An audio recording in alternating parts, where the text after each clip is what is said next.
What's up? This is Michael Rapaport. You are now watching Pick Aside. Pick Aside. My guest today, Robert O'Neill, who is a New York Times bestselling author, one of the nation's most distinguished veterans, has received over 52 honors, which include 2 Silver Stars, 4 Bronze Stars with Valor, a Joint Service Commendation Medal with Valor, 3 Presidential United Citations, and 2 Navy Marine Corps Commendations with Valor. He is also the man who killed Osama bin Laden. You can read about it in his book. New York Times bestselling author. Talks about it all. Great personality. Thanks. Also kind of looks like me. That's what I'm saying. Yeah. This is a good-looking show today. Good-looking show. And nobody could tell us any different. I got so much to talk to you about. Yeah, good. I mean, it's a great time to have you. I appreciate you joining me, especially with your busy schedule and your 4 daughters. Yeah. 4 daughters. Yeah, 1 infant. We just had her in the ocean. 20 and infant. Yeah. And you're still going. I think so. I mean, I feel young. My wife's definitely young. So I think it's up to her. It's up if she wants it. But like the older daughters really get along with the new baby, and the baby just loves everybody. Yeah, well, the older daughters, because they're like, they see this little baby. They're almost like grandparents. Seriously, they get to come in and get out. I asked my middle daughter. I said, "Are you excited to be an aunt?" She goes, "Dad, I'm going to be your sister." I'm like, "Fuck, that's right." Right. But Yeah. it's almost like aunt, so of course it's easy for them. And so my I named her Valor. Nice. That's a cool name because my saying when we were trying to get pregnant is, "In Valor there is hope." And so we got her, and she's just a cool customer. She doesn't complain, and it's going to be that first kid thing where you have the first one, awesome. The second one, pain in the ass. But I'm prepared for it this time. Yeah, I'm sure you're prepared for everything, Robert. Rob's fine. Okay, I know you love basketball. Yes. So I'm just going to soft launch this episode of Pick Aside. Team USA. How you feeling about Team USA? They're going to crush. I think they're going to be fine. They're going to be good. Both teams USA too. Even the women's team without Caitlin Clark is going to be just fine. Yeah, I mean, I think Caitlin Clark should have been on the team, She but probably should have. It's like the Christian Laettner of the Dream Team. Like he didn't really belong there. He's a rookie, or not even a rookie yet.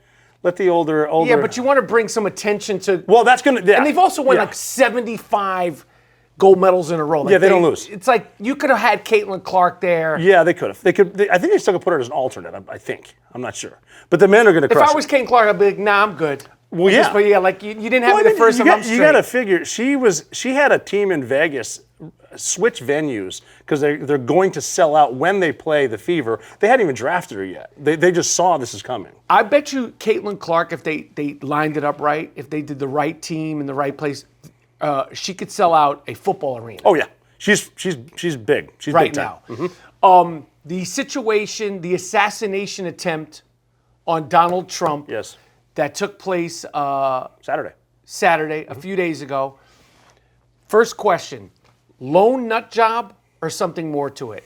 Do you think it was a lone whack job? I think there might be more to it, simply because I question how did a kid like that get that close with an AR-15, spotted by cops with a rangefinder. Like he's not golfing. He's looking at a range. The cops see him. And my first job as a counter sniper was in 1998, and I can tell you how to set up a range card and something 150. We'll call it 150 yards just because I'm simple.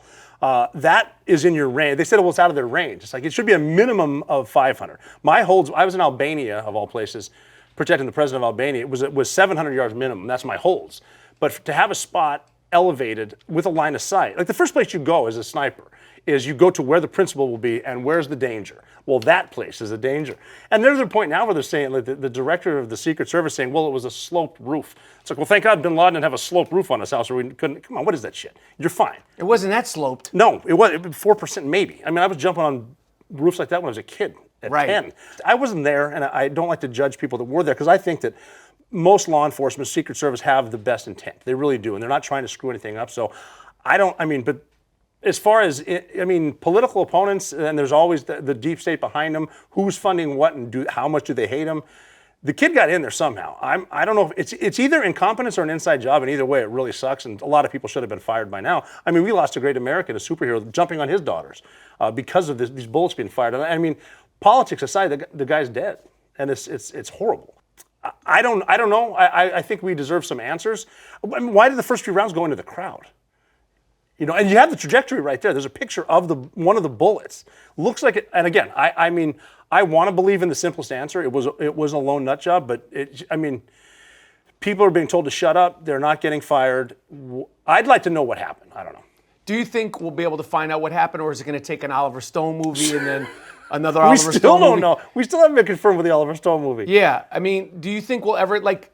I don't know. I think the sad truth is we might, if Donald Trump gets elected, we might find out because he's going to go in there with this term.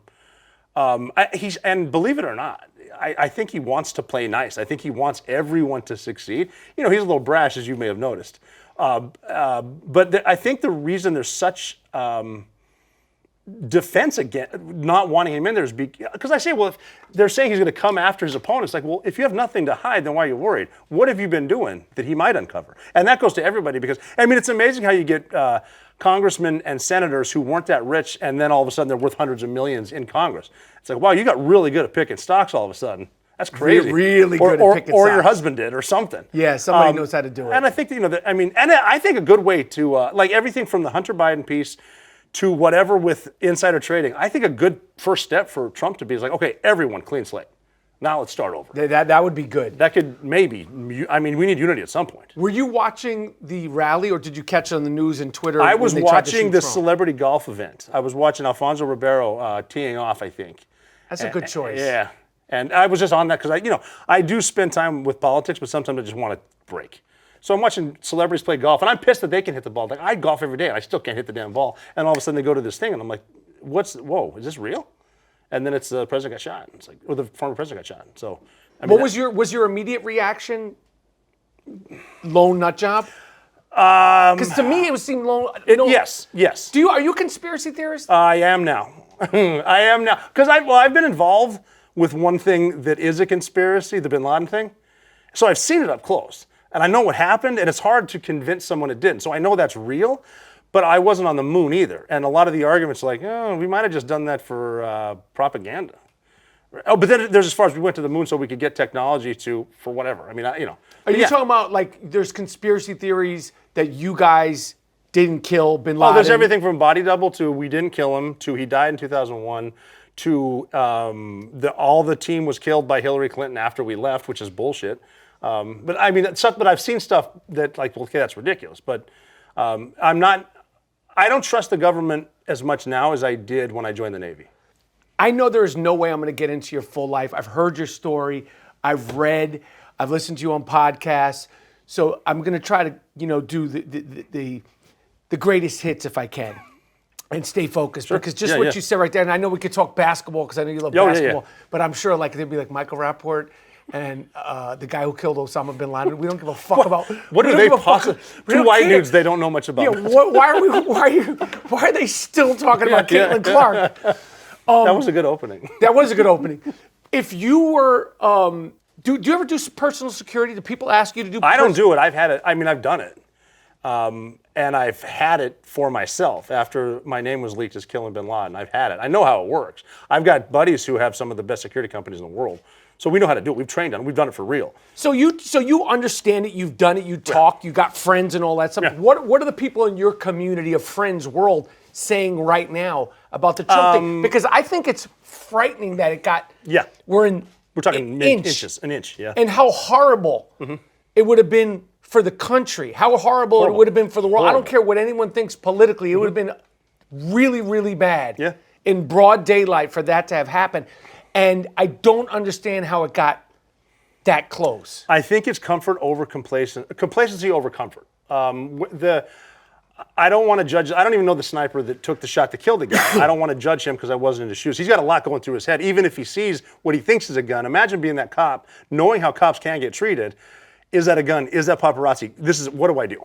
Do I take the shot? But just little things like I've talked to Marine snipers, Army snipers, other Navy SEAL snipers. I'm a sniper as well. Tripod's a little off, a little high. It rocked when he shot. Is he in a good position? Are the local cops more enamored with hearing a speech than doing whatever? As far as telling the truth, like as far as A DEI hire, okay, and I'm not saying anyone there was. Keystone Cop shit. It looked like. No, I mean, I know. I don't know. I don't care if it was DEI, not DEI. I don't care if it was a guy, girl, white, black, tall, short. This person, and also that same woman, I believe, I'm not sure, is the one who was behind the desk. It's like DEI, not like you can't show up to work ever again. Well, it's as simple as how tall is the principal, and the argument now is, does Trump wear lifts to make him tall? It doesn't matter. How tall is he with his lifts? Right. He's 6'4", fine. I need everyone to be 6'4". At least. Because just as simple as I'm just simply not as tall. She might be awesome. I don't know. And I mean, I'm a master training specialist. I've trained people all the time. I don't care how fast you can get your gun back in your holster. How quick can you get it out, and where's your situational awareness? So do you think people are over?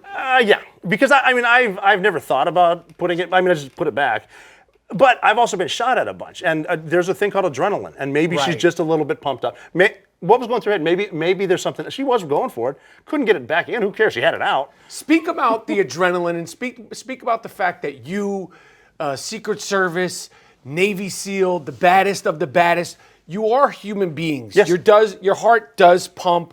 The body takes on. Like, in my opinion, people were like, saying it was fake because he, said fight. Trump said fight. Trump said fight. I think it was adrenaline. Oh yeah. And scared shit and adrenaline, and he's probably and plus played he took his ear off. Took part of his head. There's adrenaline there too. Of course. Yeah. And hearing the sounds. And that'll snap right past you. That's what. The first few times you get shot at, it doesn't sound like a gun being fired. It sounds like a zip, zip, and then a zing. The zings are scary because that means it hit something close to you. But I've had one close, but not quite that close. And I've been to a point where being shot at by a Chechen on the border of Pakistan, wondering, what is it gonna feel like when I take one of these in the face? And then you start thinking, does it hurt at first? Do I go to heaven? Is there heaven? Well, that nonsense. But your mind, that's why you need muscle memory, especially when you're dealing with guns. It's like shooting free throws too. If you want to be good, do it 1,000 times. Want to be great, do it 10,000, 100,000 times. Because if it comes to fight or flight, you remember your training. Do everything like you do anything. Little things like you never, on the range, even when you eject a magazine, you don't pick it up. If you can't, get a new one in, get it hot. Once it's cold, pick it up. Don't get that bad muscle memory type stuff. So, but if you haven't been shot at, and a lot of the Secret Service hasn't, and that's a good thing. But something's going to click and your training takes over. And okay, she couldn't get into a holster. Whatever. I don't care about that. They got him off the X. And they were quick to jump on. I'm not going to tell them they didn't do a great job. As soon as shots are fired, I don't care what your political party is. If you know they're shooting at that and you're jumping on it, that takes balls, and you're doing your job. 100%. Yeah. So I hats off to the guys and men and women on him. As far as the staging, the pre-staging, the advanced trip, and the counter sniping, the sniper team leader should have been fired Saturday night, and the director should have resigned Monday, and a couple other more firings down the line. This should not happen. One final question on the Trump assassination attempt. The guy that was on, that it seems like the guy that was behind him to the right that took the shot, when he looked up, was that after he shot? I think it was before. Wow. I think, and again, I don't know for sure. I know you don't. But I know he's looking at him, and it's almost like the second guessing. Like, am I really seeing this? Well, and that's a problem where when you get bureaucrats involved with stuff like that you don't need them thinking about certain stuff. Rules of engagement, a lot of those are stupid. I don't need my Marines thinking, am I going to get in trouble for this? I need them engaging, and hopefully we have top cover. We were on the bin Laden raid. My buddy was the one that shot through the front floor, through the glass, killed the terrorist, and his wife jumped on him. He killed her too because she's jumping. And I'm not even in the house yet. And this is a SEAL Team 6 Tier 1 guy, and he goes, oh shit, she just jumped in front of him. Am I going to get in trouble for this? And I'm like, dude, forget that. Let's go find bin Laden. Are you serious? Yeah, it's like your mind should not be there. And it wasn't him. He's a great operator, but why are these lawyers and JAGs and politicians putting this shit in our head? So that sniper is looking, am I seeing this? It's like, dude, you need to either engage or get on your radio, tell him to get off the stage. Something needs to be done. I can't say it was going through the guy's head. He made a great shot, killed the dude. I made a great shot. Yeah, and that's balls. When that chaos is going, you need to hit that shot, and he did. Okay, I'm going to pivot to Israel. We are 9.5 months into the hostage situation, into the war with Hamas, the war in Gaza. I've been to Israel 4 times. Yes. I am so frustrated, so demoralized, so confused, so just every emotion as to why, how, if we can get these hostages out 9.5 months later. What is your take on the situation as a whole, first of all, and then I'll ask you more specific questions. On the whole, first of all, and this is as simple as I like to keep it simple, master the basics. If tomorrow the Palestinians threw their weapons into the Mediterranean Sea, there would be peace. If the Israelis did it, there would be genocide. Pretty much tells you the good and bad, and that's as simple as I can make it. And as far as everybody, like Queers for Palestine, this is a problem with education. They're being told the wrong stuff. I mean, we know what they would do to any transgender person in the West Bank or Gaza. They're not your friend. And they legitimately, they don't think, they know they're going to heaven if they kill you as they'll be a martyr in the jihad. And so our education system is messed up because we're not teaching the truth, and then teaching a lot of the Palestinians, all they do is teach their kids to hate the Jews. To hate them. And I don't think people are born hating. They're not born racist. They're taught that stuff. Right. So that's your issue there. And then with these college kids, they're misinformed, but they're very dangerous because Hamas, especially Iran, is laughing at us because we're just fueling this shit. I mean, we were talking about my kids. I'm hanging out with my 4-month-old daughter. There's a 1-year-old baby who's a hostage. Who does that?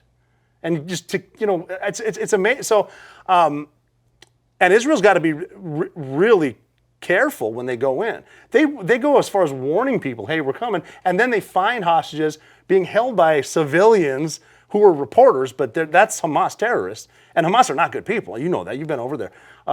It's a messy situation, and I think Israel is basically one of the 2, maybe 3 countries standing in the way of global domination. And I think the World Economic Forum, Klaus Schwab, stuff like that, Israel's a problem. So what they're teaching people is occupiers bad. That's it. Right. And then with the Palestinians, like, look, man, you can't start a war and then play the victim. Mm-hmm. You started this shit, and you keep doing it.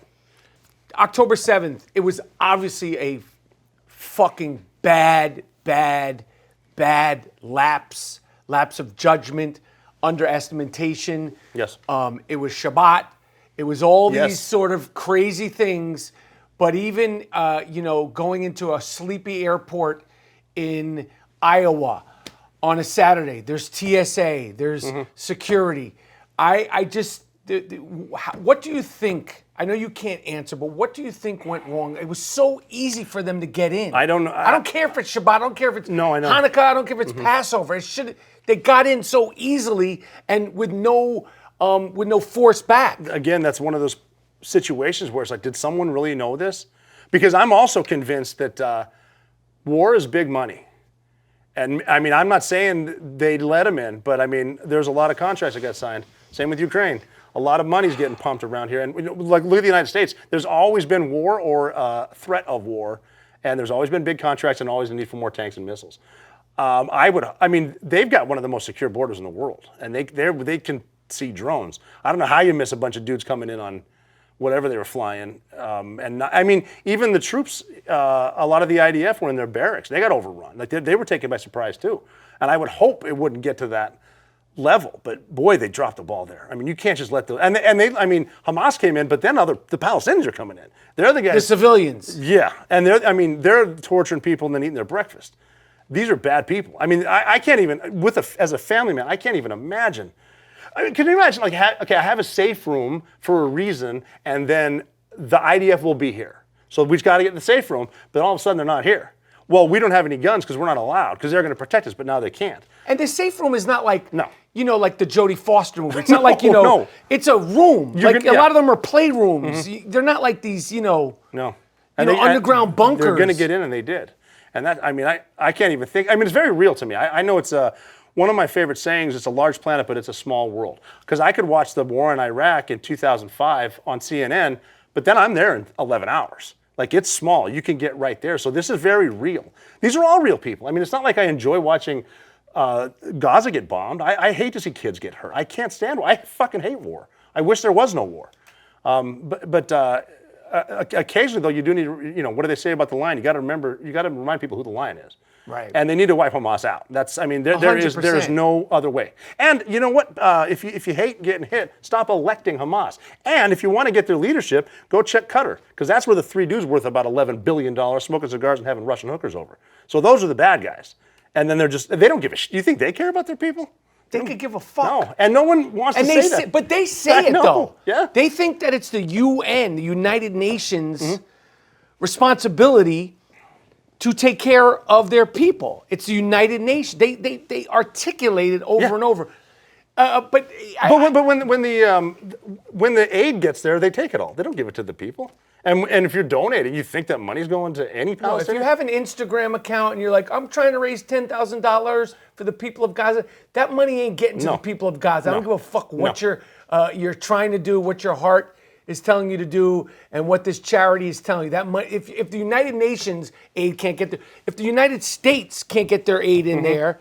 Well, we built that barge for how many millions of dollars? They couldn't even. That was a political. Yeah, but they're getting shot at too. It's like that's not even safe. They built a barge for like water skiing on a lake somewhere. Yeah, That barge is like a $320 million waste of time.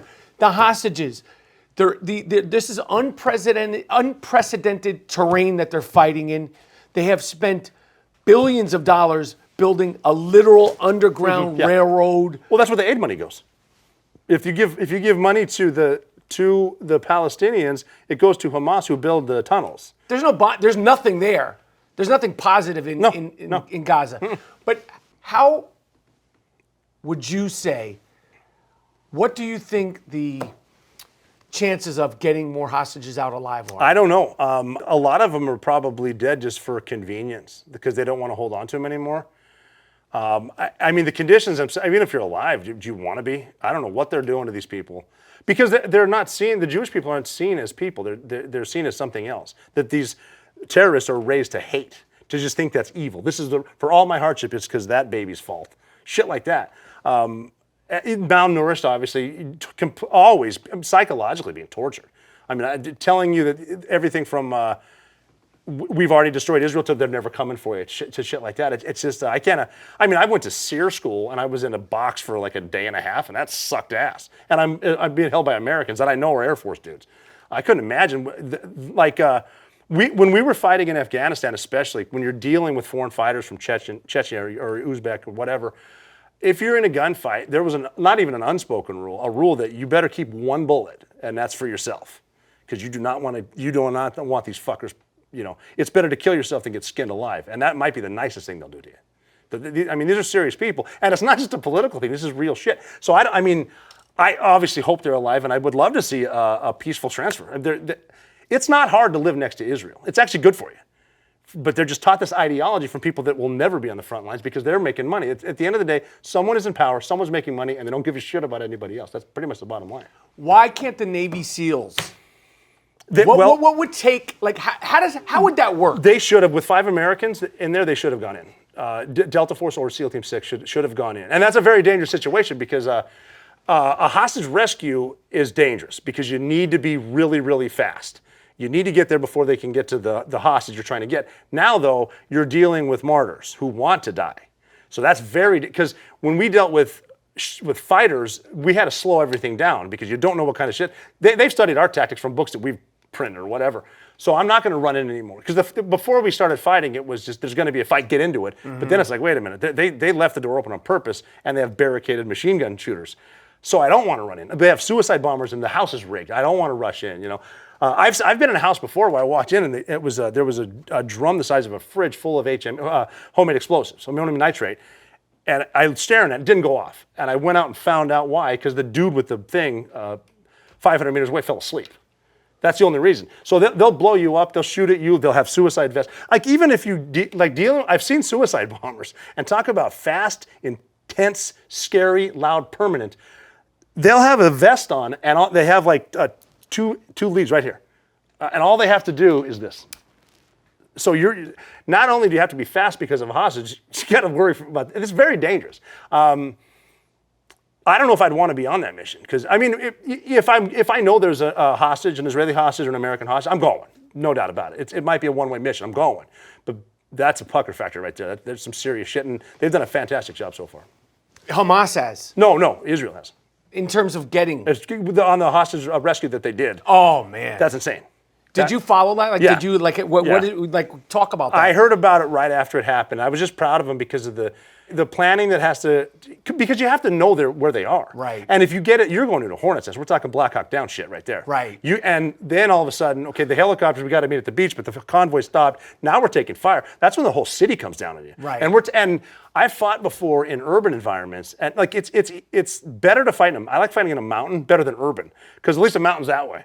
The urban shit, you're getting shot at from everything. It could be anywhere. And then it's also, I mean, my terrorist is telling his buddy, hey, they're here. Get your shit. We're going to go fight them. Put your stuff on. Get all your stuff. Barricade him in. The whole burning tires thing and block the intersection. It's a serious environment. I don't like to see it go that way. Israel is the best in the world at it, so it's I'm glad they can go in there. And it's a message to send too. It's like when we find them, we're going to come get them. Right. That's awesome. Right. But boy, they did lose one great guy on that mission, and that's amazing. They've only lost one dude. He's a stud. National hero. When I was in Israel, I saw men, Americans, that I would bet they were SEALs. Probably. And I don't know if they're there consulting. I don't know if they're I have no idea what they're doing. But what would it take to activate the SEALs? Like, is it from Biden? Is it from the military? Like, just explain the chain of events. The way that they were really good about it. And so when I was serving was under President Obama. And I tell you what, he took the fight to the enemy. He was killing dudes. But the way he did it was by delegation. There's a certain list of people that we can get, and it's already pre-approved by the president, down to either probably not even the Joint Chiefs. He already signed off on it, but I guess the battle space owner, or in this case, Central Command. That we have these if they pop for timing. We can go now just based on that. And so that was everything from al-Awlaki, what the hell was it? Anwar al-Awlaki, American killed in Yemen, I think, with a drone because the president said we could do it. And I was in a tactical operations center when that happened. It's how fast it happened. Drone approved, strike, good. Same with bin Laden, just awesome. So they've got. I'm not there. I'm not talking to the guys, but they've got the hostages on a board somewhere. They've got the spider web of the terrorist ware. And if one of these or two of these pop, how do they do it? Was it human intelligence or signal intelligence? What kind of intel was it? Was it multiple or single source? And like I said, you got to be certain. But if it meets certain criteria, they're going to just launch on their own. Harder for Americans in that because this is Israel's fight. To be honest, we're obviously there. They're awesome at hostage rescue, but SEAL Team 6 Delta Force is there. Along with their enablers, really like smart people. Like I was smart enough to carry a gun and a sledgehammer. A smart person would point me to the door, go to that door. So that's how we would do it. But yeah, there's going to be levels of delegation of authority that if something pops, they'll just go. Yeah, I think that Israel doesn't want any help because I think that you have to show these motherfuckers that we can do it on our own 100%. and we're going to do it on our own. You talked about Iran laughing, and I think they are laughing. Yeah. And I think Hezbollah is the little whore of Iran, Yes. the little terrorist whore of Iran. They are. It's 2024. We're almost in 2025.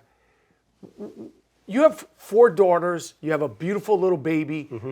Are you concerned about terrorism coming to the United States? The reason I get and I'm not talking about little things. No, I'm talking about big things. Like I said, I joke on Twitter, but sometimes I'm serious. I get very angry about our open border. Because I can't get life insurance right now. I can't because I'm on a hit list.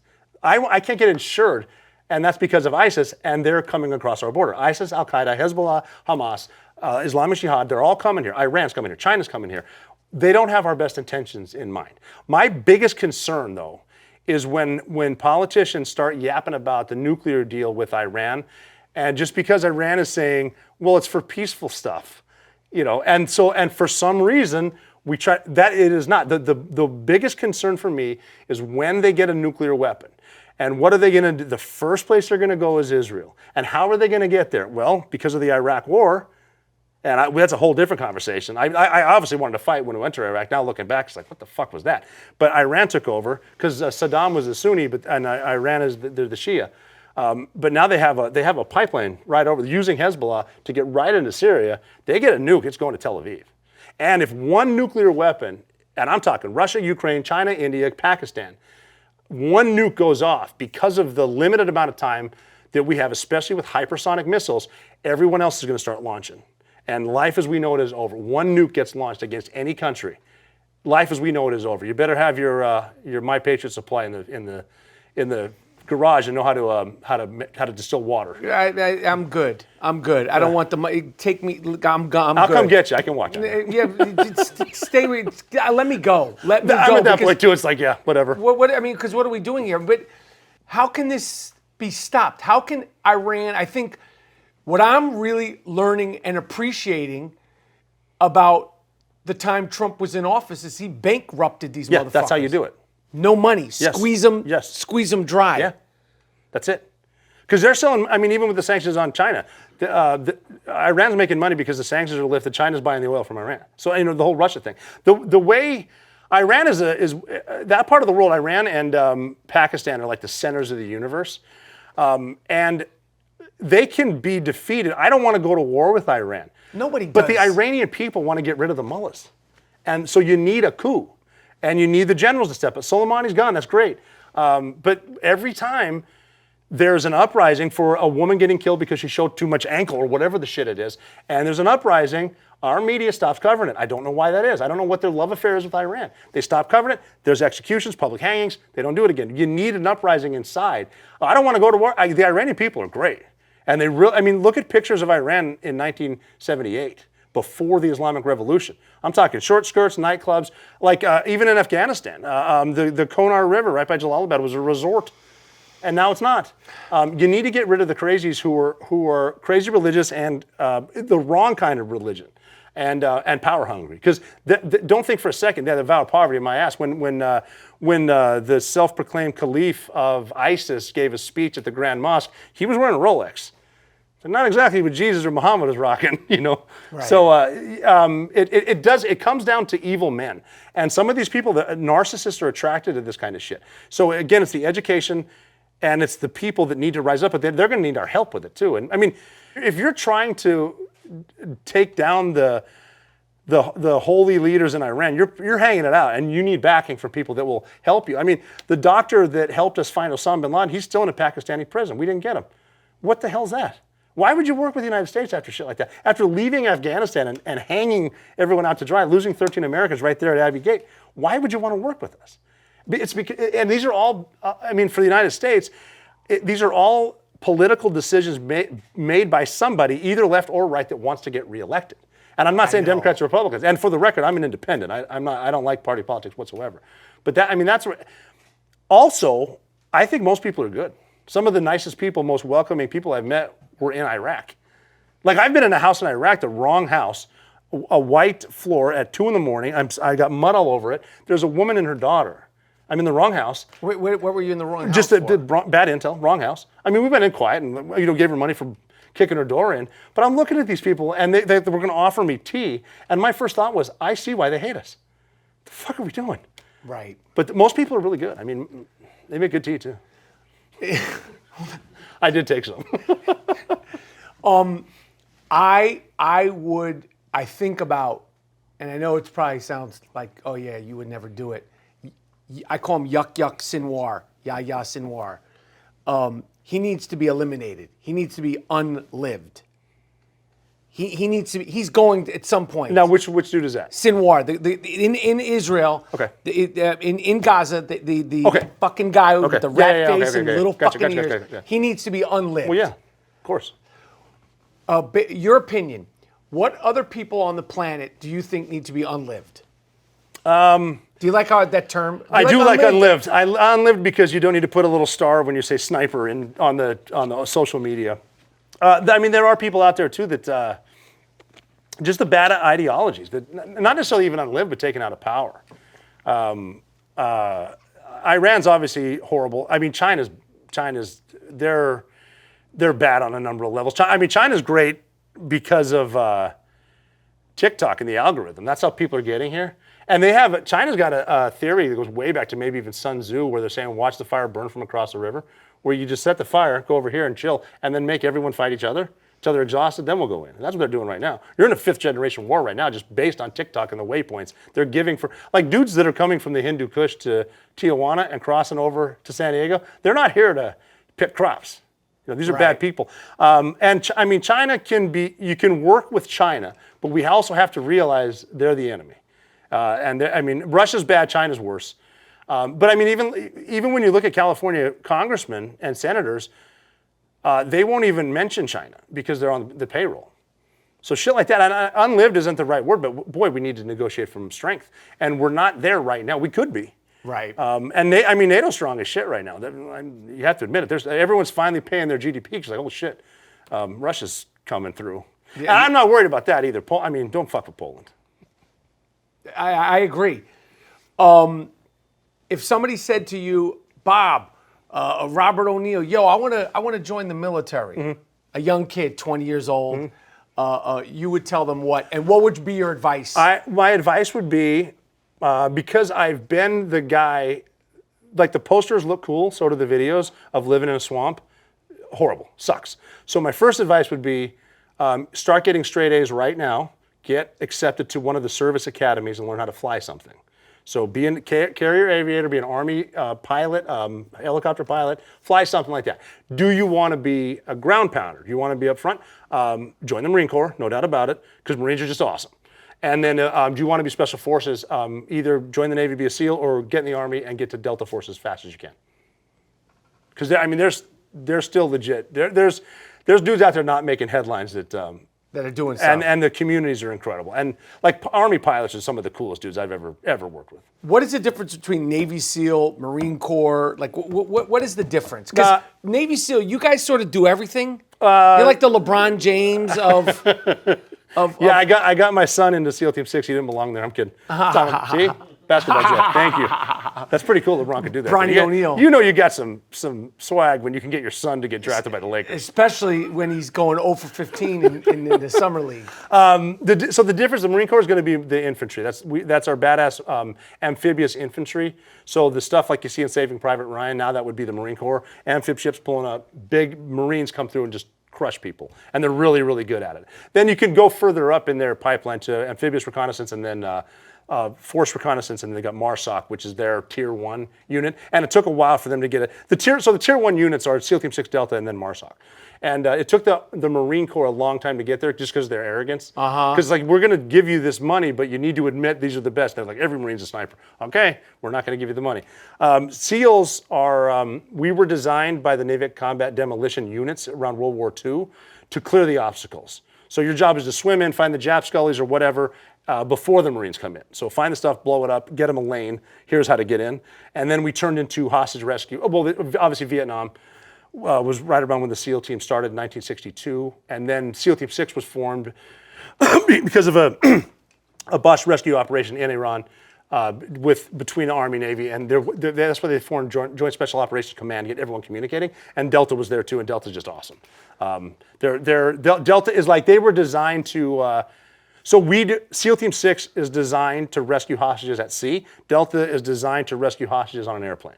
And that's kind of how it worked. But then because of 9/11, we're all fighting everywhere. Okay. So, but like if I had to do it again, the Army wouldn't be out of the question because I really would want to be a Ranger. I think that's cool as shit. And a Ranger is a good way to get through to Delta. And then, well, you want to be a Special Forces too, Green Beret, because like chicks dig Green Berets, right? Like that's just cool. So Green Berets. Oh man, you're throwing a lot of fucking. Well, there's a lot. Like, I don't understand. I feel like I'm in a CBS show. I mean, Green Berets, Delta, Army, Navy SEAls. Is there like beef? Or like do you guys like have arm wrestling contests and shit like that? There's a very friendly. Not even an argument. It's well, like even when you said, so there's SEALs in Delta in Israel right now. A Delta guy would have said, well, you can tell the SEALs because they've got a book publisher with them. Some shit like that, they mess with us like that. And like when they said, well, why did they send SEAL Team 6 after bin Laden, not Delta? And I jokingly said, well, because they wanted him dead. Like, you guys are good guys, you're going to capture him. I'm killing that motherfucker. Friendly rivalry. I got you. But I mean, so Rangers are an elite airborne infantry unit, and they're going to jump in huge numbers to take an airfield. Okay. Green Berets are going to go in low numbers, speak the language, and make an army of the locals, and they're really good at that. Delta's Hostage Rescue, SEAL Team's Hostage Rescue, SEAL Team 6. Okay. I know, I've heard, I've read, I've listened to your story of growing up hunting with your father, and it's fascinating. Give me, how did you become a Navy SEAL? Well, on accident. The perfect plan only exists when you're in the planning room. Once you leave, everything changes. So my plan was to play college basketball and then get an MBA and work with my dad as a stockbroker. So I got to college. I played at Montana Tech, which isn't a big college, but for a 6-foot-tall white guy, pretty good. What was it, D1, D2? No, it's NAIA. All right. And it was close to home, and I went there. It was awesome. And it was a great experience. And I got dumped by a girl named Hillary. Not that Hillary, but a Hillary. So we get a Hillary. That would have been sick if it was that Hillary. That'd have been pretty cool. That would have been sick. With that Hillary, I always say, that would change everything. I'm not going to vote for her, but I would put her in a foxhole with me. That would be awesome. She got more kills than I do. Yeah. I can't vouch. I can't. Okay, that's just a joke. Again, I didn't It's type a joke. it. I said it. We heard the sarcasm, off-camera laughs. It's And fine. if Hillary's watching, I'm kidding. Yes. I dealt with Al Qaeda. I don't want to be on your bad list. No. But so I got dumped, and then it was just like I was 19. One of those things where it's just time to get out of town. Butte, Montana, time to leave. The quickest way out is to join the Marine Corps. And I had two friends, Ben and Jim, that were 2 years ahead of me in high school. They always wanted to be Marines since we were little. Like, and when they turned 16, got a truck, the old rusty truck with the Marine Corps sticker, Semper Fi, always. And every time they came back, when I was in high school, they looked like Marines, man. Like great hair, just buff. When they put a uniform on, God help you. So I'm like, I want to do that. And they can have me on a bus, I can go to Parris Island. So I went to join the Marine Corps. Now's my new plan in life, Marine Corps. As luck would have it, the Marine recruiter was not in the office, the Navy guy was. The only reason I went in there is because Ben and Jim, my two Marines, told me a joke that the Marine Corps is actually part of the department of the Navy. It's just the men's department. So I went to the Navy to ask him where the Marine was. And he said, why do you want the Marine? I said, I want to be a sniper. Marines have the best snipers in the world. He said, look no further. We have snipers in the Navy. You need to be a SEAL first? No big deal. Then we'll send you. Like he kind of brushed over that whole be a Navy SEAL thing. And that was it. So I joined the Navy not knowing how to swim, signed the paper. And I'm looking at this guy like, I'm 19, I'm kind of naive, but he's a professional recruiter. Why is he going to lie to me? So I signed this damn thing, and then I went. But I'm a big believer in the butterfly effect, that a decision you made 30 years ago, good or bad, has had a major impact. I've told my 3 older daughters that can understand English, if that Marine recruiter was not at Arby's at 11:30 that morning, you wouldn't be alive. Because I would have gone to North Carolina, not Virginia.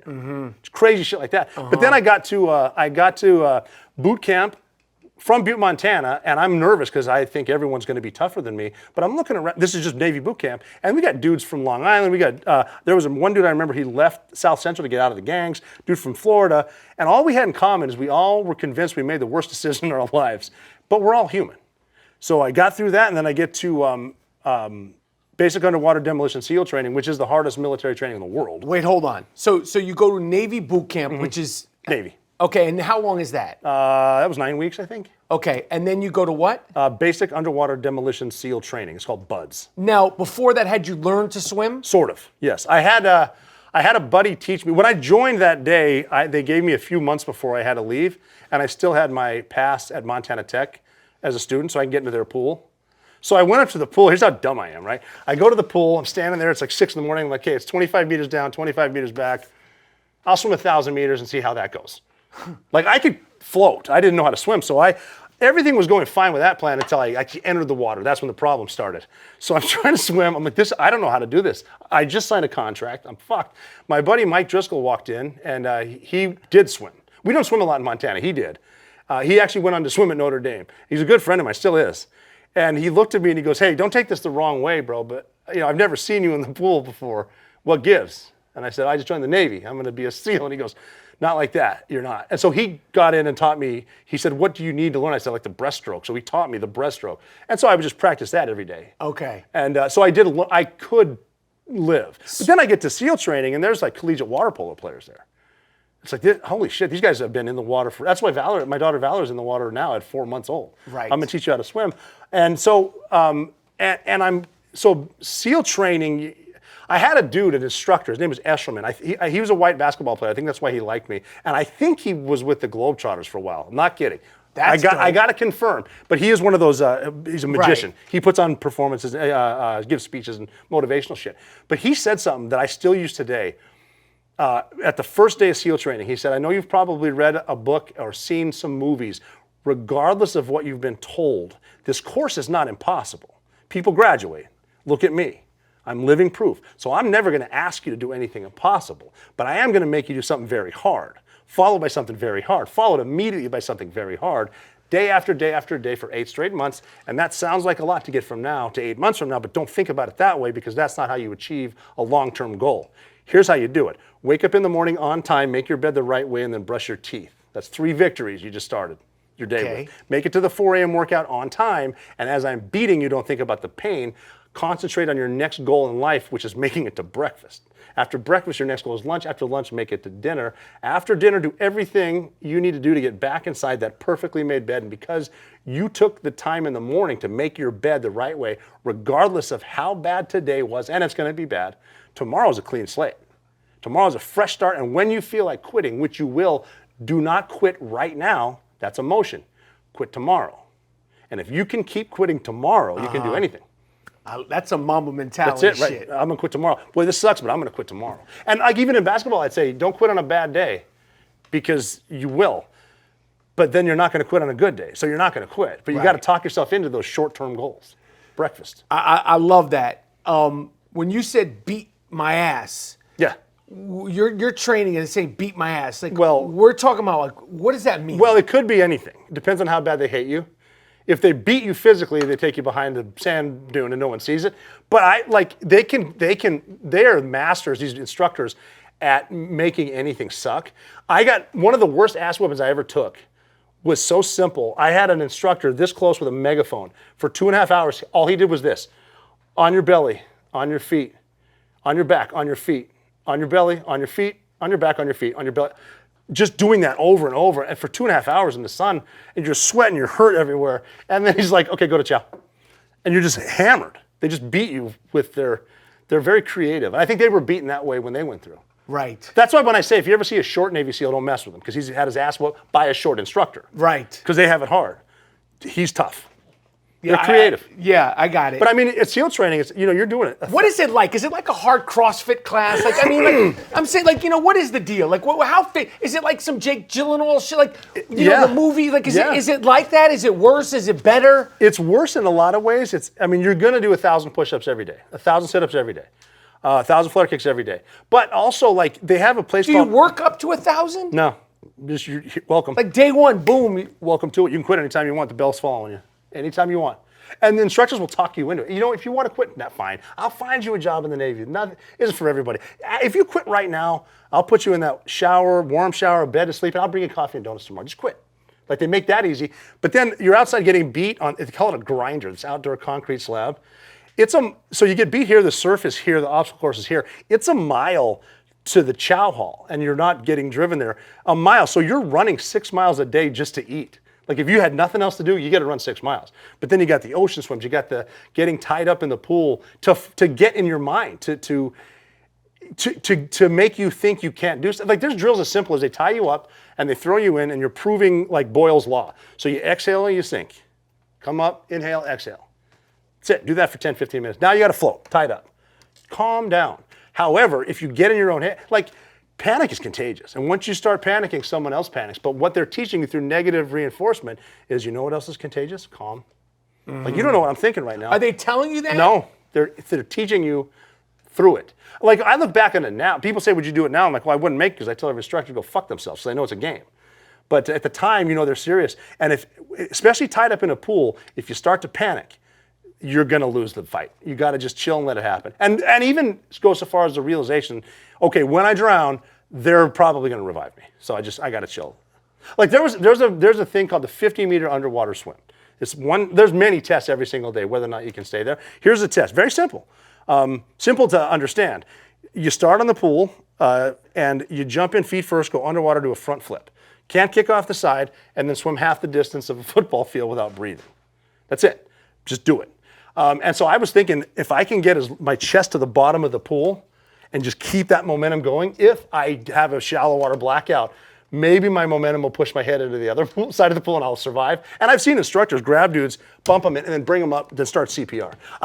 There was an underwater knot tying test where you just go tie a series of knots, you hold your breath, go down, tie knots, and whatever. And it takes a while. You got to tie 5 knots as you're holding your breath. You get to come up after every knot for 1 breath of air, but you're holding your breath a minute at a time.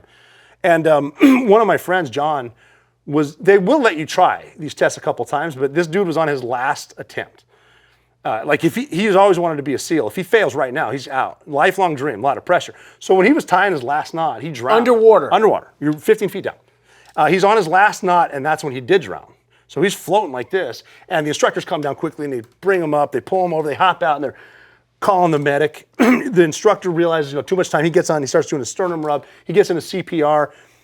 We could hear him saying something like, come back to the light. Anyway, John was like out for a minute and a half. He finally spit up all the water out of his lungs, and the first thing he said when he came back to life was, did I pass? And the instructor's still sitting on him, and he kind of sits back, and he gets the color in his face, because he was nervous because he gets to keep his job. He didn't murder the guy, and that's awesome. And he goes, yes, you passed. And John said, thank God, I finally tied the 5th knot. And the instructor goes, no, look, I'm in a really good mood right now, so I'm going to let you in on a little secret. I don't care how many knots you know how to tie. That's not part of the curriculum to become a Navy SEAL. My job simply is to see how far you'll push yourself. You just killed yourself. You passed the goddamn test. Yeah, that should be done. You're good. Next evolution. Now, all this training that you did and all this sacrifice that you went through and all these mental tests and physical tests, 2 years, 3 years, 4 years later, while you're a Navy SEAL, do you go, this fucking guy had me doing this crazy shit. I never needed to do that. And what things did you feel like you needed to do? Or what things later on you were like, this was a waste of time? What I realized is these instructors are just on a brief shore duty. They're going to go back to being Navy SEALs. And I might be working with them in their platoon. And so they want to see who's got the mettle to do it. Who is going to do the stupid shit and not quit doing it? Because there's dumb shit in there. And you think it's serious at the time, but then you like the room inspections. What a fucking joke. That's just fun for them. But it's scary for you at the time. But they know we're all going to be, it's a very small community. We might be working together. So they want to see who they're working with, and they want to know who you are once you get to the team. And then when I got to the team, it was pre 9/11. So there's no war in the future. There's nothing coming.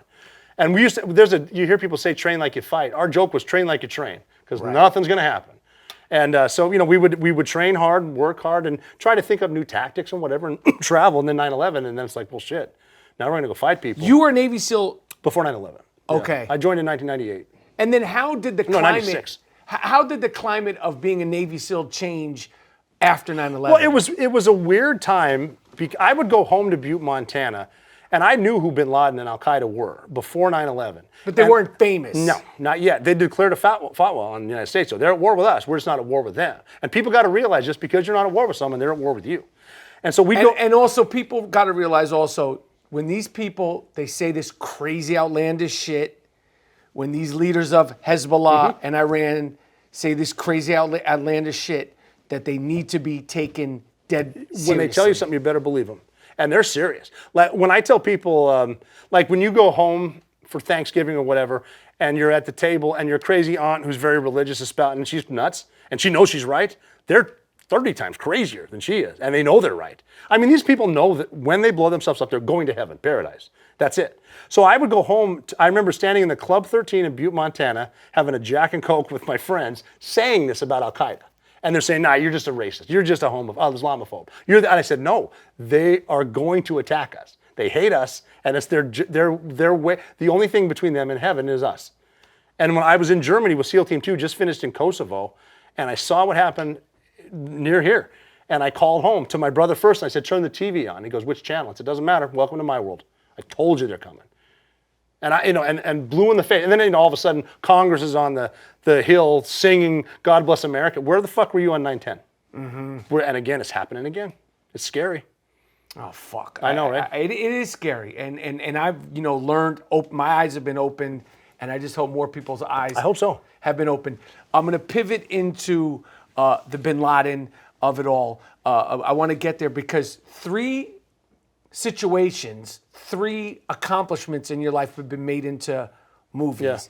Yeah. The Captain Phillips rescue, obviously Zero Dark 30, and Lone Survivor. Mark Wahlberg, great movie. Great movie. Marcus Luttrell. Great movie, yeah. Great dude. What is, aside from those 3 films, what are your favorite military films? Saving Private Ryan is my favorite.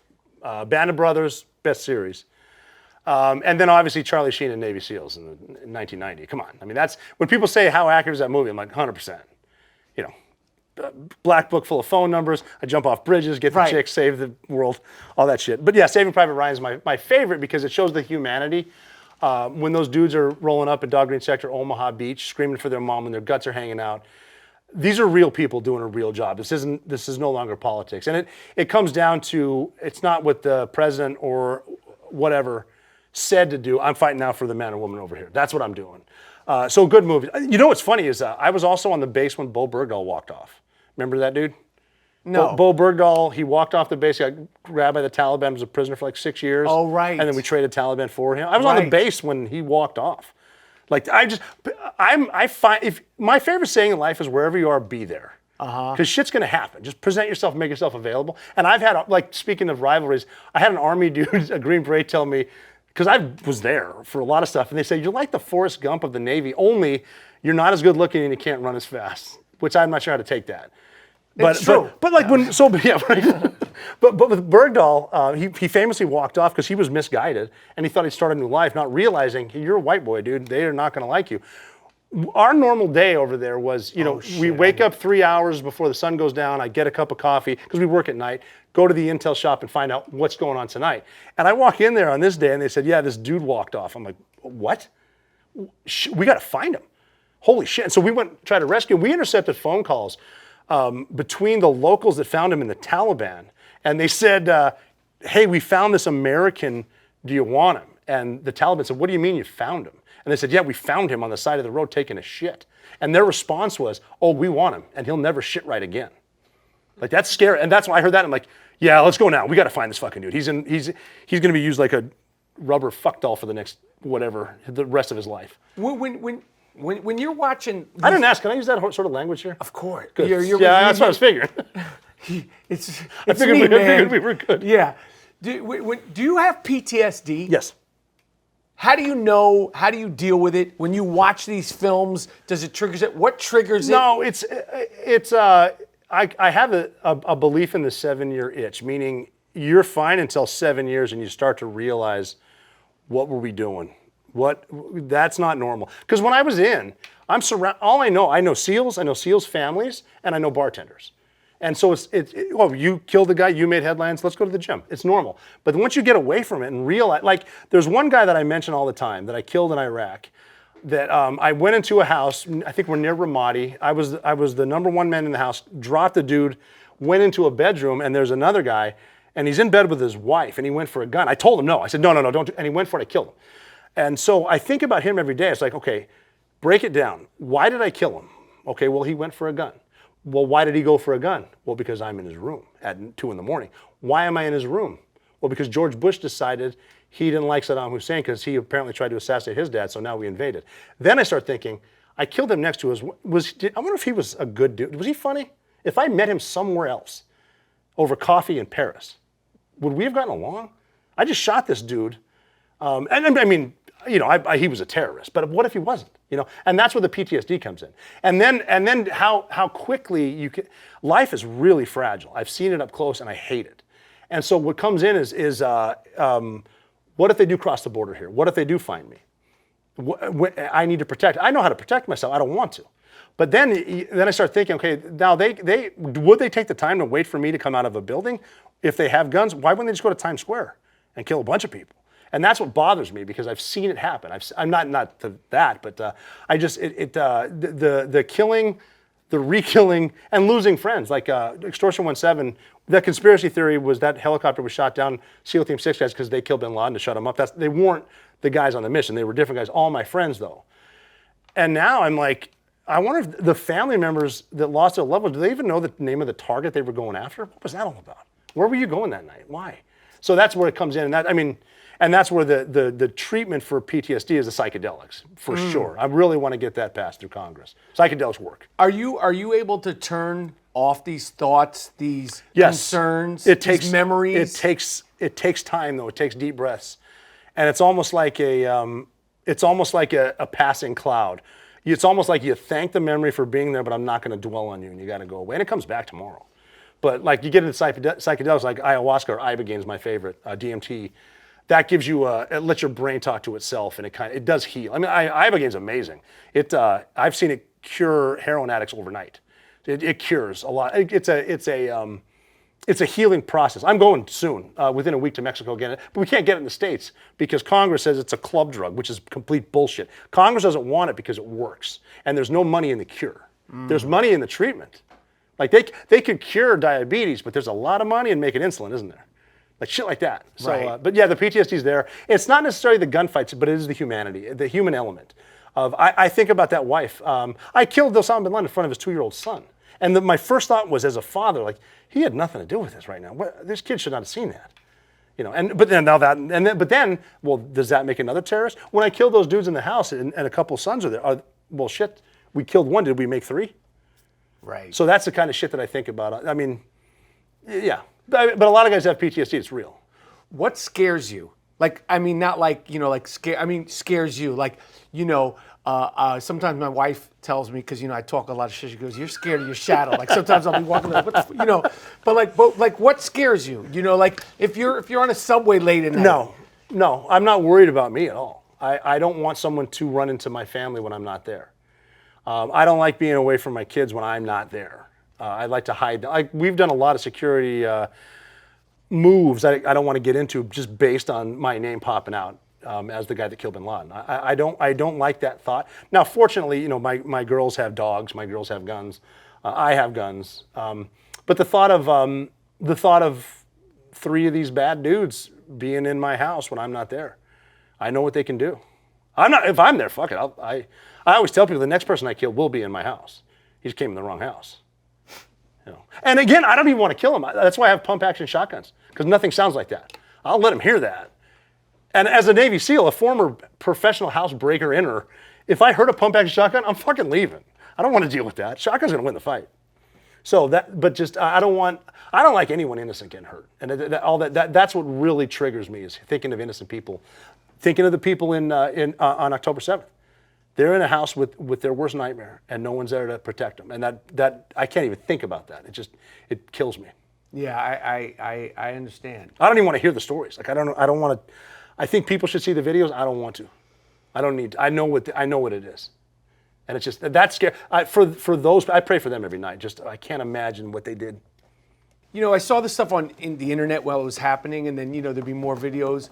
And when I was in Israel for the first time, and I had went to the homes and saw the destruction, and it wasn't a bullet, it was multiple bullets, and it wasn't just a grenade, it was and these are little humble homes. Mm-hmm. These aren't like these are like like almost like just like little hippie, like a hippie commune almost. And to see it, and then my wife and I, were asked to see the footage, and I'm glad I saw it because of what's happening in the denial and all that stuff. But it was, and that's on video, and it's sometimes I'm like, I think about I couldn't imagine. I can't even, yeah. I mean, after the Pledge of Allegiance, every day Americans should be forced to watch people jumping out of the towers and then see some of that video, because they're denying all of it. No, it didn't happen. They're lying. No, they're not lying. I know it's offensive. Yeah, it's offensive. It's offensive. Like like the 9/11. Like, what are you talking? Yeah. Or that it's like, what are you talking about? All right, I can't keep you. I want to talk one more movie thing before I talk. The Marcus Luttrell. Yeah, Lone Survivor. Because I've heard you talk about the captain. Captain Phillips. Captain Phillips. Mm-hmm.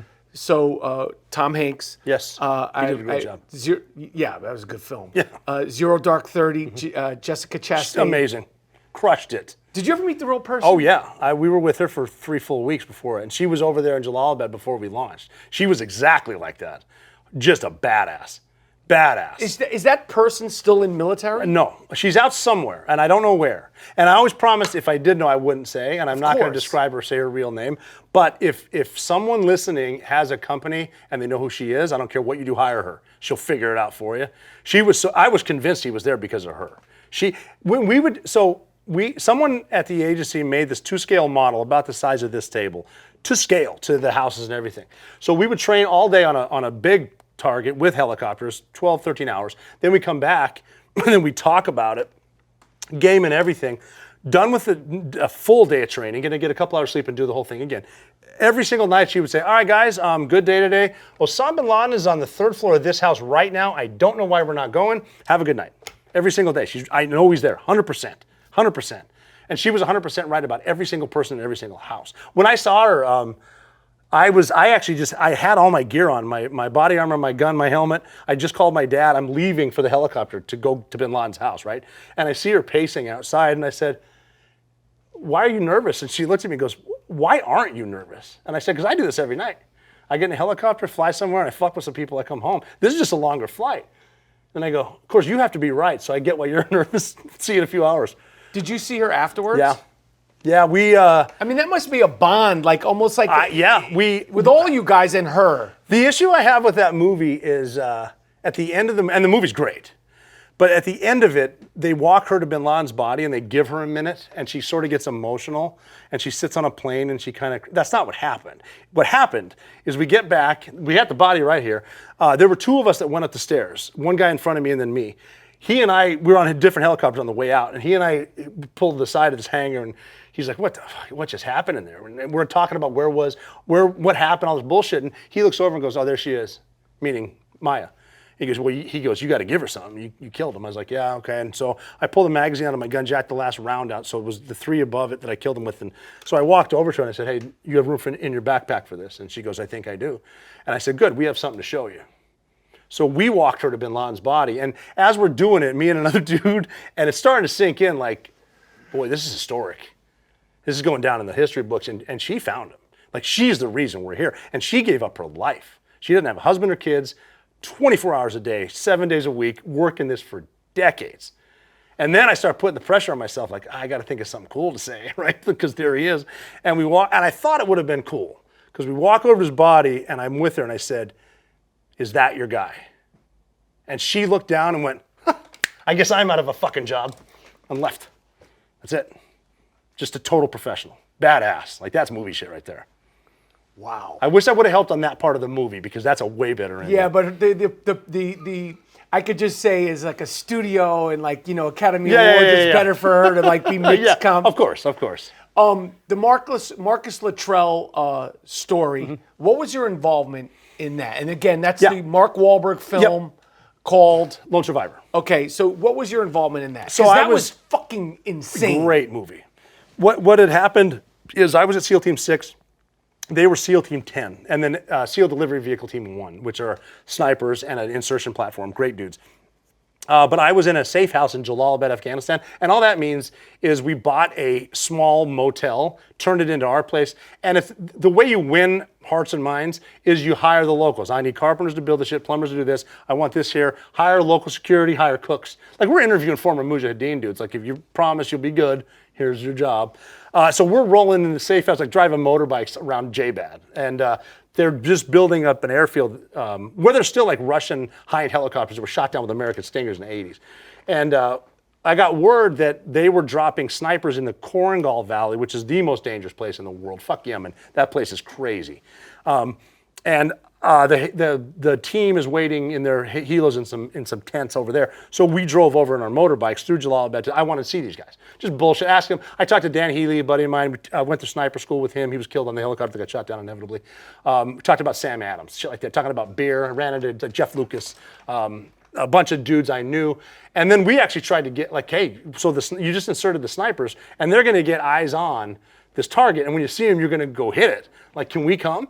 And like, we hit our chain of command, like, dude, can we get on this helicopter? Like, go crush these fuckers? And they said, there's no way in hell you're getting on that because we know there's missiles in that valley.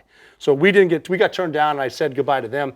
Went back to the safe house, but one of my other buddies who's a SEAL Team 6 sniper came with them. So I brought him to the thing, and we're just gonna chill at the safe house. So we're hanging out, doing whatever, and one of the Rangers came out and said, hey, your boys just got fucked up. And I'm like, what do you mean? Like, yeah, that helicopter got shot down. We lost probably 20 guys, 18 guys. Fuck, now we got to get them. So we take the motorbikes back, and so turbine 3-3 was hit, dropped, everyone died, and then it might have been 3-4, missed. And so they came back, but the pilots put it in the wrong spot in the city, so dudes were running across Jalalabad city to get back to here, and I remember seeing my friends, like, okay, you weren't on, thank God, the world's a better place, you're still alive, what happened? And they said, yeah, they just, whatever. So we got to go, we don't know if they're survivors, we got to go find those snipers, but they're not going to fly us. So we got to find a way in there. So we like grabbed everyone we could, Rangers, Marines, SEALs, Air Force, everything. Find vehicles, find donkeys, I don't care. We got to get in there because they're not going to fly us in now because they're getting shot down. So we drove as far as we could, and then we started hiking. And so this is June, and we hiked from about 2,000 feet up to 10,000 feet in 100-degree heat, humidity. Scariest environment, like it's a different world. When I tell Scary because of what? Because you're not in a different country, you're in a different century, and it's surrounded by people that know you're the enemy and they want to kill you. So you're in their environment. They just shot a bunch of dudes out of this. Like, it was such a weird place. If I tell people about Afghanistan, they think I'm lying because it just sounds so weird. I saw a girl up in one of these villages, and she reminded me of my kid. So I gave her a bottle of water that I was carrying. She opened it and dumped it out so she could play with the plastic. Like, her mind's not same as mine, right? And so now we're looking for Marcus Luttrell, Matt Axelson. When we did get up top, one of our teams flew in. They got down to the crash site, horrible. And then we got word, they're up there, so we're gonna go back down to another place in Asadabad. Then the source came in with Marcus's handwriting, his name, his social. Shit, he's in the Shuriak. He made his way over there, so we got to go. So we drove back up and in. We'd been awake for 2 or 3 days, and we're hiking. The only thing, the issue I had with that movie is the mountains weren't steep enough. Like, this is Western Himalayas. This is scary shit. And these dudes were jumping off of cliffs to get out of this fight. So we get word that Marcus is there. We found out Axelson was dead. We're going up the top of this thing. We're going right now. We're going to go down into this valley. And here's the conversations we were having with each other, the human element. One of my guys said, hey, I don't think I can go any further. And he sat down. I said, good. We'll just tell Mrs. Luttrell, his mom, that we couldn't get him. We were this close, but you got tired. And he goes, you know what? You're right. I'm sorry. And I get, good. Tell me that exact same thing in 2 steps. I don't know if I can go any further. And then I look at him and I go, this is why training is so hard. Because if we wanted to quit right now, where the fuck are we going to go? We're here, man. We're in the 12th century, and we have what's on our backs, and we got to go get this guy. And then Rangers came in and they got him and pulled him out. And then now we got to leave. They didn't get you. No, they got him and they pulled him out, and then we have to go back. Well, we got our trucks there. We got to drive him back out, and then you're going back out to the Pesh River Valley, and you're driving in IED Central. There should be Mujahideen everywhere shooting PKMs at your like. It's just a dangerous place. I didn't get hands on Marcus there, but the coalition. It was awesome to watch them all come together like that. But I mean, what a place! That movie did a really good job. I've heard you tell the story of Osama bin Laden, and I know you've told it all the time. How did you wind up on the team that eliminated Osama bin Laden? And tell me about that night. It was, again, a little bit of luck getting picked for the team, because based on rotations, you're either at war, training for war, and you're what's called standby. And when we were on standby, that's when we got called to get Captain Phillips. But we're the training team. We're supposed to be leaving, so we got picked. They picked the most senior guys on the training team. Because no one would notice they were leaving. They're supposed to be leaving. So I was one of the senior guys, so I was picked one of 4 team leaders on that team of would have been 23. So they picked us there, and then they slowly told us what was happening. Because I was on a training trip in South Beach, all excited to be there, and they called us back to Virginia Beach. And that's actually a funny story too, because they pull us into a room away from everyone, and the way that it started was we found a thing, and this thing is in a house, and this house is in a bowl, and you guys are gonna go and get that thing and bring it back and show it to us. And I'm like, cool, what's the thing? Can't tell you. Okay. How are we getting there? Can't tell you. What country? Can't tell you. So we assumed it was Libya and Gaddafi, because this is April 2011. It's got to be Gaddafi, the Arab Spring. We're going to get Gaddafi. And they don't want to tell us because we're going to a flat top and flying in Ospreys or whatever it was. But then they said, like, there's no Air Force guys going with you, so if you used to carry a radio, you're carrying a radio. Get your gear ready. We're switching everything up. So we're getting our gear ready. And finally on Friday, they said, all right, go home and be with your kids. Come back Sunday. We're going to drive you to a place and read you in on what's happening. And I was like, okay, who's going to be there at the read-in? And they said, well, the Vice President, Secretary of Defense, Secretary of the Navy. It's like, what is this? And they're going down the list. They said State Department, blah, blah, blah, CTC PAD, and they kept going down the list. CTC PAD is the CIA counter-terror Pakistan, Afghanistan. So if we're going to Libya, why are they going to be? Anyway, I brought that home, probably had some scotch, came back on Sunday, and we split up into vans. I got 4 dudes in my van. I'm in the back. My boss is in the seat right next to me, and my buddies are up front. And I explained that to them, and I said, this isn't Gaddafi. They found bin Laden. And my boss goes, that's exactly what I was thinking. And so we're talking, we hadn't been confirmed yet. We're talking, my buddy driving, this is a true story. He's driving, he looks at me in the mirror, and my nickname was Nizro, so NSRO, Navy SEAL Rob O'Neill. And he goes, man, Nizro, if we kill Osama bin Laden, I will suck your dick. So 3 weeks to the day, we're standing over his body. I'm like, hey, brother, now's as good a time as any. We got like 10 minutes. I can knock one out. Right. But then we get down and that's when we first met Maya and her team, and the commanding officer of SEAL Team 6 came in and said, all right, the reason you guys are here, this is as close as we've ever been to Osama bin Laden. They say his name. Just like that. And so I'm sitting in a room with, these are professionals. We've been at war forever, me and this group of dudes. So there was no high fives. It was more like a, cool, we going right now? We're ready. But they wanted us to train so the powers that be could see that, we were one of 5 options. But we wanted President Obama to be sure. And he actually afterwards said, I was never convinced bin Laden was there, but I was convinced you could go find out and come back. And what was cool about him too, he doesn't get a lot of credit for this. Our plan initially was 2 helicopters. We're probably going to run out of fuel. So are we going to hard point the building and you send like Biden to Pakistan to negotiate or whatever? So because I don't want to kill Pakistani police because they're not at war with us, but they're just doing their job, whatever. So our plan was that, and I guess I wasn't in the room, but they were briefing President Obama on that, and he goes, interesting. And he looked at the Chief of Staff of the Air Force and said, what do you need to rain hell on Pakistan because my boys aren't surrendering to anybody? And that's some Southside Chicago shit right there. Right. That was awesome. That's dope. Yeah. You'll never hear me say a bad thing about Barack Obama. That's cool. He crushed it, man. And plus, it was bipartisan. I mean, Secretary Gates, Republican, had a couple Republicans there. Obviously, Hillary Clinton. We're killing someone. Because she was around. So she's about it. When their administration was new when we went after Captain Phillips, and she was there, and she said, "Look, we got a team in Virginia. They're made for this. Send them." That's interesting. You said you'll never say anything about. Never. I like never. that. All right. And if you talk to him, tell him I still want to have a beer with him. Oh, yeah, I'm sure. Yeah. Hey, I'll hit him up. I'll text because I speak to him. That's fucking crazy. So wait, so as far as military stuff and dealing with the military and dealing with everything that you guys and foreign affairs, you thought Obama was, you give him your stamp of approval. Yeah. Well, here's my joke that I tell people. Republicans and Democrats are different because Republicans are huge on deterrence. Like they're going to put the carrier here, they're going to put the tanks here, and say, if you keep fucking around, we're going to do this. Then I say, liberals will stab you in the back, and that's where I come in. That's my joke. I like that. But because he's not announcing all the shit we're doing. All the stuff, the drone strikes he was doing in Yemen, Somalia, the bin Laden raid, he's got to play the political side of the fence, but when no shit comes down to killing the bad guy, he's all about it. He's cool with it. He didn't lose sleep over it either. All right, so you said you're training for bin Laden. You mean like practicing specifically with these models and these mock-ups? You're not doing like push-ups and shit like that? No. We're training, so they had a site that looked like the exterior. Okay. And they were really good about built that. to size. Yes, but they even said the interior is not the same. And I'm like, I don't want you to tell me what you think the interior is. I'll figure that out when I get there. Don't tell me you go through the door, there's a left turn, because as soon as I train on that, there's going to be a right turn. Don't tell me you don't want to get that. You don't want to. I'll figure it out. Okay. Don't tell me there's 3 dudes and 7 kids and 5 women. Tell me how many people there are, and I'll figure out who they are when I see them. And I won't shoot the wrong person, shit like that. So we're just training on the helicopters, the pilots to know where we want to go. So we get the wherewithal of where everything is, the cardinal directions, and how it's going to go, the perfect plan, fast rope here, drop here, rooftop. But then we start thinking, okay, that's the perfect plan. Now what happens? Well, what if they get out and a vehicle leaves? What if there's a tunnel?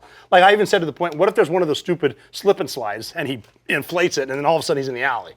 What happens there? And we're trying to what if everything, and this is actually funny. When I mentioned earlier the perfect plan only exists in the planning room, when we were actually talking about this, one of the bosses said, what's the worst thing that could happen? And the youngest guy in the room said, well, the helicopter could crash in the front yard. And we look at him, we're like, what the fuck? Why would you bring that karma on us? He goes, I don't know.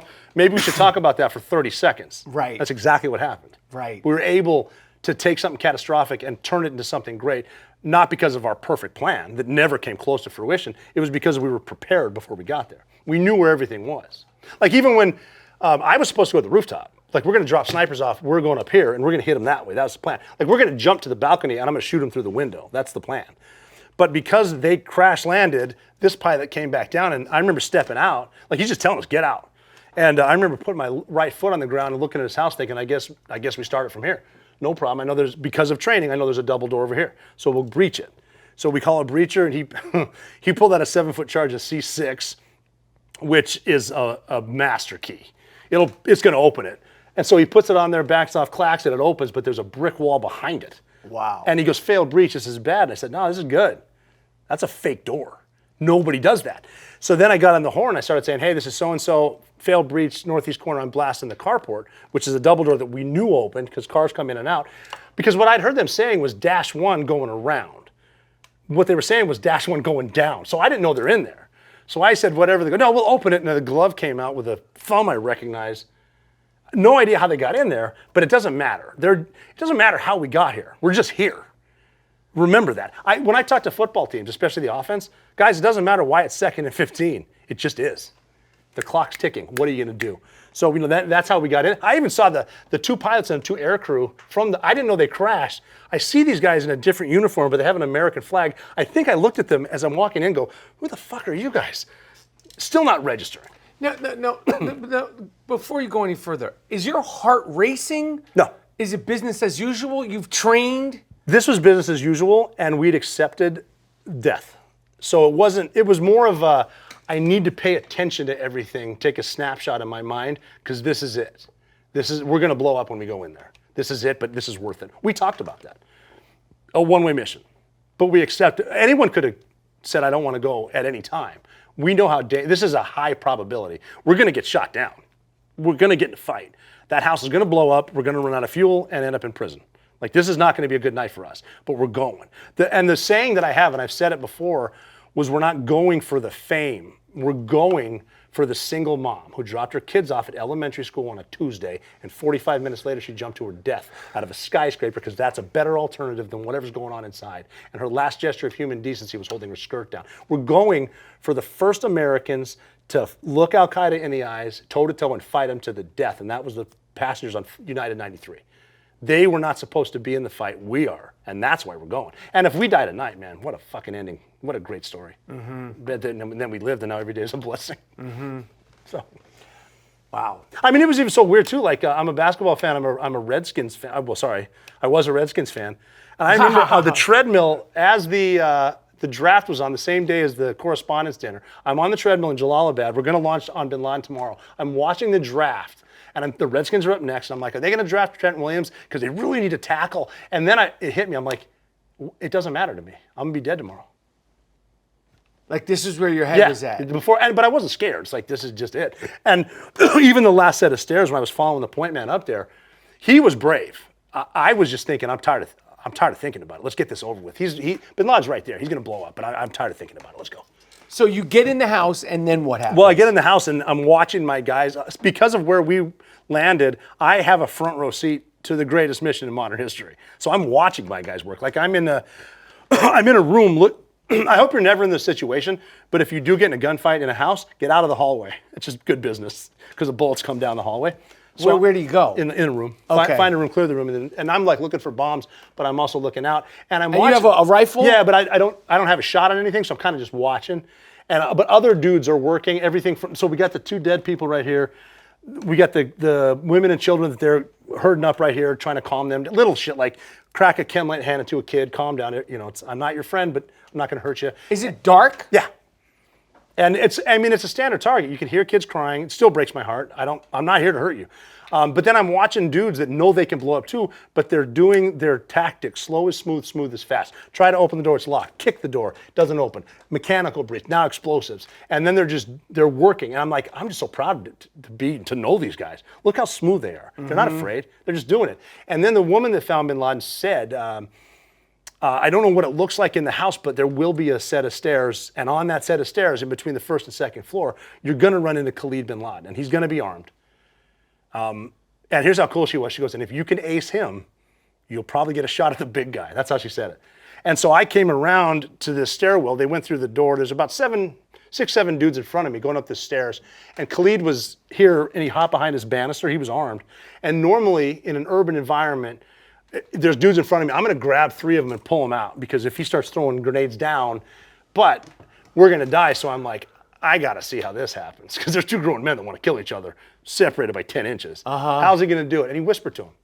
He said in 2 different languages, Khalid, come here. Khalid, come here. In Urdu and Arabic. And it confused him. What do you mean? Because we're quiet. He wasn't quite sure who we were. So he said like Urfai Dek or Delta Rasha, something like that. Whatever, my language sucks. And he said, come here, Khalid by name. And Khalid, he had a gun and he just goes, what? It's like, wow, that was dope. I never would have thought of that myself. That guy's smart.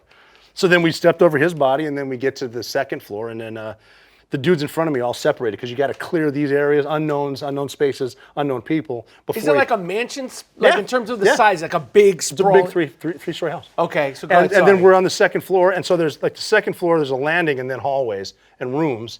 And then what happens is the guy that was in front, now he already took a shot before I got there there's a curtain at the top. He saw someone, took a shot. And then my job now is I turn into the number 2 man. Because everyone else is gone. And the way it works is the 1 man always has his gun up looking forward, always. The number 2 man's job is to have control of him, and my job is to get people. And when I squeeze you, it means we're ready to go. So I want 4 dudes. I'll take 2. I want 4. But he's up there. He already shot. So I'm looking around. I'm like, we got and then now we don't talk at all because if you start yelling stupid shit like clear hallway, it's like what? Just say here I am. Just shut up. If you're pointing somewhere, I'll assume bad guy. And so he started talking. He didn't know it was me, but he knows it's one of his guys based on my hand. And he goes, hey man, we gotta go.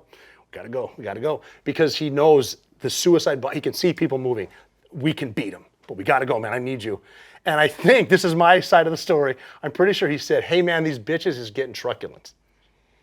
And my last joke in life, I whispered to him, I don't think that word means what you think it means. And then it was, okay, let's do it. And so I squeezed him and he went up the stairs and he opened that curtain and he jumped on the people that he assumed were suicide bombers. So he gave his life for the guy behind him to get the shot at bin Laden. How he doesn't have a Medal of Honor, I have no idea. But he jumped and simply because he went this way, I went that way, there's bin Laden standing there, Amal's right here. Recognized his nose, that's him, he's a threat, he's not surrendering. I shot him twice, shot him again, and then I moved them all out of the way. From how far away when you shot? From me to you. With a pistol or no, with a rifle. With a .416. It looks like an AR. And it's him. Oh yeah. He's not wearing the thing. Yeah, I think he had a small hat on. But you could see his face. Oh yeah, I saw his nose. He was skinnier than I thought he would be and taller. He was taller than me. And I mean, Amal was in front of him and he had his hands on her shoulder. And just fortunate, like this is an easy shot from 2 feet away. I just saw him, shot him and moved her and shot him again. And then I have to move her out of the way because I know other SEALs are going to come in and I don't want to hurt them. Right. They're not, I mean, okay, they're on the wrong side, but we're not here to hurt them. So I move, I think his name is Hussein. He was a 2-year-old kid. And then I move them to the bed. Other SEALs are coming in. We did take pictures. If they do release them, those are my gloves holding his head together with the picture we took there. But I kind of stand there for a second and one of my dude come up to me and he goes, are you okay? I said, no, what do we do now? And he said, now we find the computers, man. We do this every night. Hundreds of times you've done this. I said, yeah, you're right. I'm back. Holy shit. And he goes, yeah, you just killed Osama bin Laden. Your life just changed. Get to fucking work. Damn. Yeah. Did someone, when they're gunning the computers, did someone stay with his body? Yeah. What they did is they had to, we brought in a guy from another squadron who had taught himself Arabic for that reason. So he needs to talk to the family members. I need you to confirm they were lying at first. Like that's not, but they were saying his fake names. We had all the aliases because of that woman that found him. And then finally one of the older daughters goes, that's him, that's Sheikh Osama. So that's when we said the Forgotten Country Geronimo, that's him. And so then we're gathering intel from whatever they had in that room and other computers and hard drives. Shit ton of opium. I couldn't believe how much, I thought it was like vacuum sealed ribeye steaks. It looked like that at first, but no, this is opium. They're selling this to fuel Al-Qaeda. And then they're drug dealers. Yeah. They sell fucking drugs. They're funding, that's how they're funding a lot of stuff. So we found all this shit too, looking back on it too, I mean, I could have ditched my med kit. There's some opium fit in there. Kidding. But I was amazed at how much stuff we found. The computers, the hard drives, the papers, all that stuff. And a lot of that's been declassified. We found a lot of stuff he was running. Everything from letters he was writing before 9/11 to after 9/11, shit like that. And then we got to leave. So now we got to blow up the helicopter. So we got to blow that up. We got to call another one in. We don't have our Air Force guys that are the pros at that. We know how to do it, but hope I don't screw that. We almost blew our damn helicopter out of the sky because we've had to blow this one up. This one's almost flying over it. We're like, how long was that fuse? Well, 30 seconds. That will abort. Right. So he turned around and came back in, and then we hop on. Now we're leaving. So bin Laden's in this one. We're in this one. We got his DNA. They got his body, and now we're leaving on a mission. We're supposed to die, but now we're leaving, right? And all we have to do is live for 90 minutes. If we can cross the border into Afghanistan, we live. If we can live for 90 minutes, we get 50 years. I get to see my kids. Right. But now we could get shot down. And me worrying about a missile is not going to stop it, so I'm just going to start my watch and watch it. And here's the thought process. So we're flying out. We got to get to 90 minutes. So long, it's been 10 minutes, though. Okay, that's good. We're flying, looking at my buddies. I had a dude hand me a Copenhagen. I got a guy from New York who was on a different, he was on SEAL Team 6, a different squadron from New York, and he said, hey, who got him? And I said, I did. And he goes, on behalf of my family, thank you. I'm like, wow, that's something. It's been 20 minutes. Hauling ass, the pilot's up 30. It's been 40 minutes, it's been 50, got to get to 90. Then I start thinking about sports analogies, 60 minutes. It's like watching a no-hitter at Yankee Stadium, top of the 7th. I'm not going to say he's throwing a no-hitter, but it's been 70 minutes. Now it's been 80 minutes. Right. Got to get to 90. Then I start thinking about, because I love team sports analogies, the greatest sporting event of all time was Lake Placid. Team USA playing the Russians. So the college kids from Team USA hockey are playing the greatest hockey team ever assembled. No business being on the ice. No business. Third period, now they're winning. And you can hear everyone counting down, and I'm counting down 10, 9, whatever, and the pilot came over there, and pilots are just cool. They're always monotone because to keep you calm. Because you're, like when you're flying somewhere and the drink car's there and they hit a pocket and you spill your shit, the pilot immediately comes over and says, well, obviously, we've hit some weather up here, 38,000 to calm you down. This pilot came over the radio and said, all right, gentlemen, for the first time in your lives, you're going to be happy to hear this. Welcome to Afghanistan. We're like, we did it. It would have been sicker if he said, do you believe in miracles? Oh, my God, right? Wow. Man. All right, I really appreciate you sharing all your stories and your insights and your information and your vulnerability and your reality. I'm going to ask my final question. Yes. If you were a betting man, I don't know if you're a betting man. If you were a betting man, come November 5th, not who do you want? You're betting. You're betting on, and when you bet to win. If you're a betting man, based on everything you know, everything you think, everything you feel, who do you think will be president? Donald Trump. And I'm going to vote for him. It's because, again, I'm not a Republican. I'm an American. And I think he has America's best interest in mind. I don't think he has, he had a great life. He had the money. He didn't need to do this. I think he's doing it for the right reason. He's been wounded now. He's been shot. It's serious. I want the rhetoric to die down. I hope it does. I hope it. I don't know if that's. If I was a betting man and bet on rhetoric ain't never going to die. Now, having said that, though, I do I think if Michelle Obama wanted to be president, she could. But why would she want to? No fucking way she wants to be. They're already out. They're good. Rich. Well, and they can pull the strings if they want to. I think they're separated. He's at basketball game. They don't. Why would they get back in this? Well, maybe I can have a beer with the three of them, get them back together. Yeah, do something. But why would anyone, after being away from the game, want to get back in that game? And they're making good money now. Good money? Yeah, really good money. All right. The Operator, New York Times bestseller, Robert O'Neill, great stories, great guy. Appreciate Thanks, brother. you. Appreciate having me. Joining me on Pick a Side with Michael Rapaport. Thank you.